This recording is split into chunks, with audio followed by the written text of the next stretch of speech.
Musician is the best way to learn, practice, and master the guitar. Just grab your acoustic or electric and play along. Musician listens to you play and gives instant...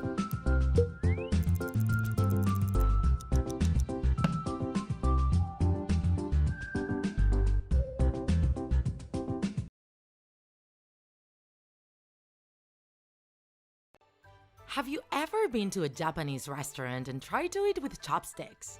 It is very difficult at first. You don't know how to hold them, the food keeps slipping. Fork is simpler, huh? Well, you'd be surprised to know that chopsticks not only have a lot of history, but are also very practical. They are used in several Asian countries like Taiwan, Vietnam, the two Koreas, or China. It was precisely in this last country where they were invented during the Shang Dynasty over 3,000 years ago. Bear in mind that cutlery appeared in Europe around the 15th century. Until then, people ate with their hands. Much earlier, the Chinese started using sticks to roast the food at the fire to avoid burning their fingers. They soon got into the habit of using them at mealtimes too, for hygiene. Slowly, their use spread to the rest of the neighboring countries. They were called zhu in ancient Chinese, which refers to the bamboo they were originally made from. Although over time, they were also made of plastic, steel, and even ivory. Monarchs and members of the nobility used silver chopsticks to find out if their food was poisoned, since this material changes color in contact with certain substances. Its shape also changes depending on the country. In China, they are long, wooden, and with a rounded tip, but in Japan, they are pointed. In Vietnam, they are medium-sized and flat, while Koreans are shorter and made of metal. But why do they still prefer chopsticks to cutlery? There are three good reasons. The first one is that traditionally, it's one of the most deeply rooted symbols in their culture. Two simple pieces of wood, which are cheap to make, serve the function of Western cutlery. Second, because of the cuisine. Most of the ingredients are chopped while preparing, and when served in small pieces, it is ideal for handling. You don't need a fork, let alone a knife. In other kitchens around the world, this would be a problem. Try eating a whole steak with chopsticks. And the third, for a cultural reason. The knife is seen as a weapon in these parts of Asia, and mealtimes should be a place of communion and rest. That is why in some of these countries, we may see spoons or forks on the table, but never a knife. Finally, we will give you 4 tips to show good manners if you're invited to eat with chopsticks. First, never use them to serve yourself from other dishes. Use another piece of cutlery, or in any case, help yourself with the opposite ends of the chopsticks, the ones that have not touched your food. Never lick the chopsticks as if they were a spoon, nor use them as a fork, piercing the food. And most importantly, never leave them in a rice bowl. This is how you stick incense at funerals, and doing so is like wishing death to the person you are with. Are any of you skilled with chopsticks, TikTokers? Tell us in the comments your trick for not dropping the food. If you enjoyed this video, don't forget to like it.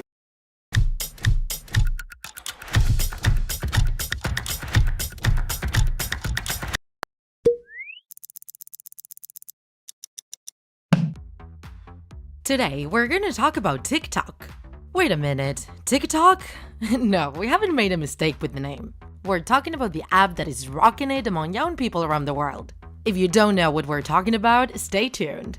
It is a free mobile app. Its main audience are teenagers from 13 to 18 years old.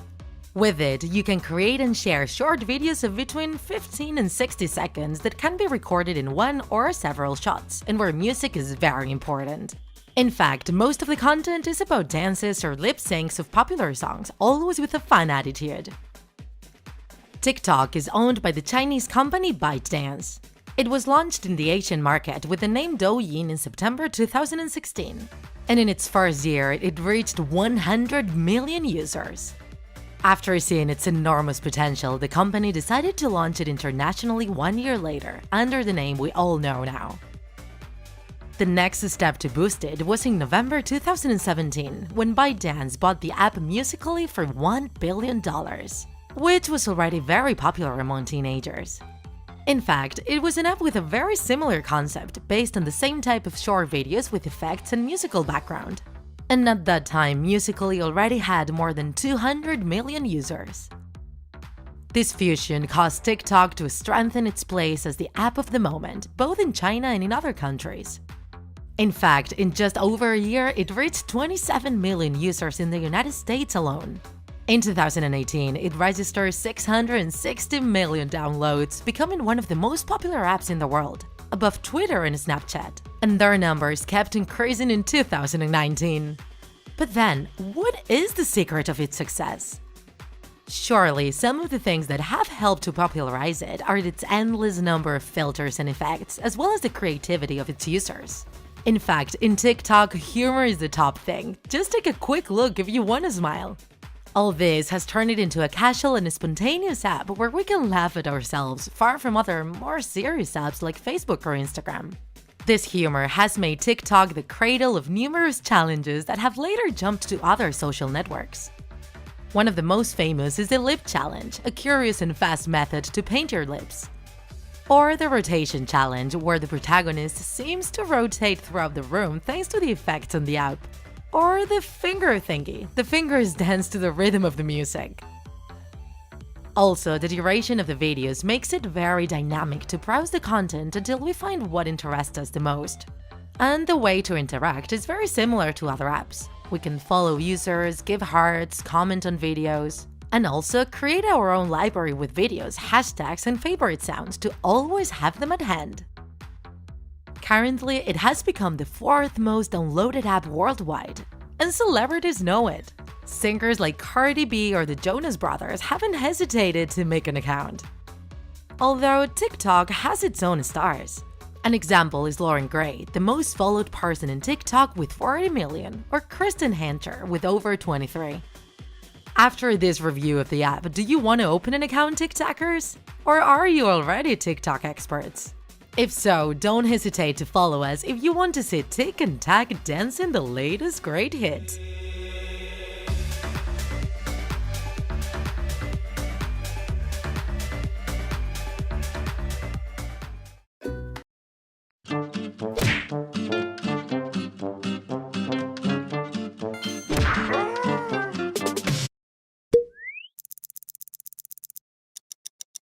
Welcome to a new Draw My Life video.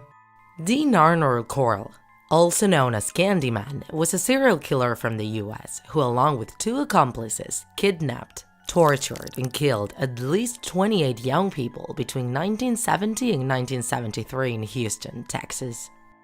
He was born on December 24, 1939 in Fort Wayne, Indiana, US. He was the first son of Mary Robinson and Arnold Edwin Corll.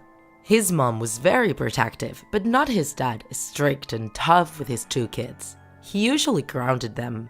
Corll was a very shy boy who had a rough time interacting with others, though he always cared about the well-being of other people. His parents argued more and more frequently, so they ended up getting a divorce when he was 7. After this, his mom sold the family house, and after moving several times, they settled in Vidor, a small town in the west of Texas. His mom married again, and with her new husband, she started a candy company in their garage. Dean was really involved in the family business since day one, and he worked day and night after he got out of school every day. There, he was seen as a well-behaved and generous student who used to give candy to his friends. The family business kept growing and growing, so after Dean's graduation, the family decided to move again. The place they chose was Houston Heights, a low-income neighborhood in the city of Houston, where they opened a small store. During his teenage years, Dean never showed any kind of weird behavior. In fact, neighbors would say he was a model boy, kind, who gave candy to the kids in the neighborhood. However, it all changed in August 1964, when he was drafted into the US Army. He soon showed his disdain for the service, and after 10 months he asked for a leave of absence. With the excuse of taking care of the family business. He would be later on named the vice president of the business. When he went back to Houston, he restarted his work in the company and he moved to an apartment right above the store. It was then that his personality changed drastically. He became irascible and gloomy. With the excuse of the candy, Coral started to spend more and more time with teenagers. In 1967, he became friends with David Brooks, who was 12 years old, one of the kids he gave candy to. The family nucleus of this young boy was totally unstructured, and Coral's attention soon made the kid look up to him as a father figure. Dean's dark instincts sparked in September 1970. Jeffrey Conan, an 18-year-old boy who hitchhiked on the road, became his first victim. Coral picked him up and took him home. On their way there, he gave him some candy, and once they were home, he hit him on the head, leaving him unconscious. After this, he tied him to a chair and tortured him for hours until he finally ended his agony by hitting his head until it was destroyed. Dean was surprised by Brooks in the middle of the slaughter. He managed to blackmail him and keep him silent about it, offering him in exchange a car, a Chevrolet Corvette. The influence of the killer upon the kid was such that he even made a deal with him. He'd give him $200 for each kid he'd bring him. Brooks accepted, becoming automatically his accomplice. His mom's marriage failed again, and the family closed down the candy company. So Coral started on a job as an electrician. His mother moved again to Colorado this time, and even though they talked on the phone regularly, she never came back to visit her son. In 1971, David Brooks introduced Elmer Henley to Dean Coral. He also came from a humble family with financial problems. Dean decided he could be a good accomplice, and he offered him again $200 for each kid he would bring to his apartment. Henley's family was so poor that he accepted the offer without really knowing about Dean's intentions yet. Dean carried out most of his murders during the following 2 years. All his victims were teenagers, younger than 20 years old, who lived in the outskirts of Houston Heights. His modus operandi consisted in attracting his victims to his apartment with the help of his accomplices. After that, he would offer them drugs and then he would strangle them or shoot them, though torturing them first. Coral became more and more cruel. He'd cut their bodies, he would break their bones with a hammer, or he'd choke them with plastic bags, lengthening the agony of his victims for hours. Once they were killed, he bathed them in lime and covered them with layers of plastic. He'd tie the ends and wrap his victims as if they were a piece of candy, and then finally he would bury them. However, everything went wrong for him in August 8, 1973. Henley had taken a boy to Coral's house, but he had also invited Rhonda Williams, a friend of his. She was 15 years old. Coral got furious with Henley for taking a girl inside his house, but he managed to calm him down. The two teenagers kept drinking and taking drugs until they fell unconscious. When they woke up, they found themselves gagged and with their hands tied. Coral threatened Henley putting a gun on his temple, but the young boy calmed him down again, promising he would participate in the torturing of the other two, so he set him free.